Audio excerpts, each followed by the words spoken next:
Allô, papa? Mon fils, Oui, papa. écoute-moi, fiston. Écoute-moi. Papa? Ça va? Fiston,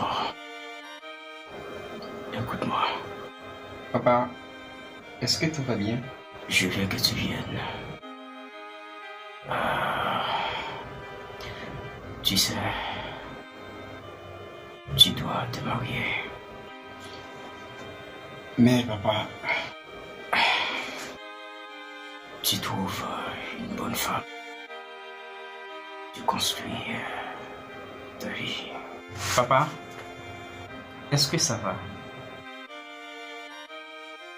La vie n'est pas ce que tu penses. Qu'est-ce qui ne va pas? Je sais combien il est difficile pour toi. Mais sache que tu es le fils héritier. Oui, mais Selon la coutume des anciens, de nos ancêtres, tu as droit à tout ça. Et si et seulement si tu trouves vite fait ta moitié. père, le temps est évolué. Je n'ai pas besoin de ça pour être le fils héritier. Déjà, je le suis. Je ne peux pas décevoir la coutume de nos anciens. Tu n'as qu'à faire ce que demande la tradition. Je suis pas le prince au royaume, père. À quoi ça sert cette obsession de mariage, hein? C'est le temps, la tradition.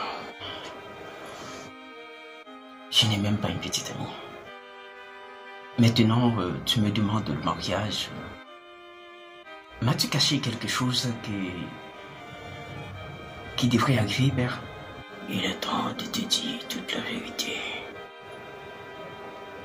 La lune et le soleil sont amis depuis la naissance, depuis la création. Nous ignorons toutes les amitiés en pensant qu'ils sont ennemis. Comme l'eau et le feu sont la force de la création. La lune a un secret. Le soleil a un secret.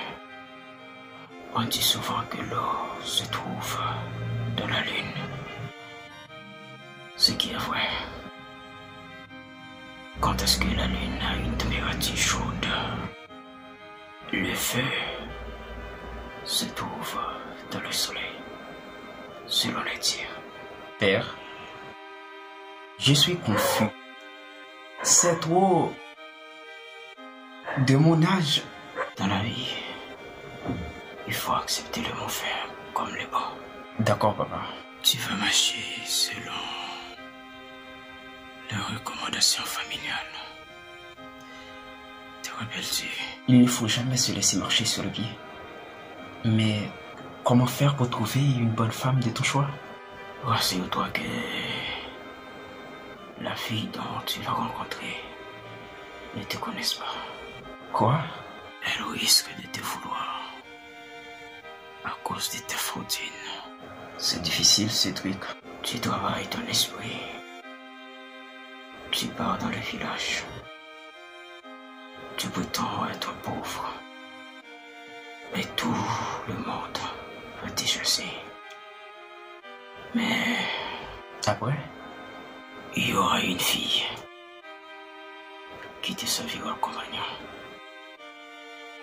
Malgré ta pauvreté, celle-là sera laquelle tu devras donc épouser. Entendu, père. Tu marcheras la tête haute, le front au soleil. Oui. Ma rencontre avec ta mère était une histoire bien écrite que tu sauras dans les jours à venir. Père, Ne t'en fais pas, mon fils. je peux te poser une question? Tu l'as déjà posé. Vas-y. Qu'est-ce que tu as à me demander? Est-ce vrai que la vie est une pénitence sans consolation? Qui t'a appris ceci? Ça vigisse dans la tête. La vie n'est pas une pénitence. L'homme prétend être fort et agir en rébellion contre la vie. Elle est assez simple, la vie. Mais les hommes font toujours des tirs au hasard qui leur réduisent à la misère. Alors, on est né pour souffrir. Et qui est le père de la souffrance et de la misère? L'homme est bon avant même sa naissance. Il construit une société pour discuter contre l'existence des dieux. Tu ne frapperas point la femme si tu ne voudras pas un jour connaître le goût de la misère, de la souffrance. Avec une femme, il y aura toujours des disputes. La force de la femme se trouve en nous les hommes. Elle utilise justement sa voix pour passer sa colère. Lorsque tu réponds à sa colère, tu l'insistes. Si tu ne réponds pas à sa question colérique, elle se sent humiliée. Si tu as frappé, elle se voit comme un objet sans voix au chapitre. Tu la regarderas avec répugnance et tu tourneras le dos. Elle va changer de son comportement. Je ne crois pas être prêt. Épouser une femme. Mais je suivrai les méthodes. Tu as intérêt. Merci, papa. Bonne chance, mon garçon. C'est difficile.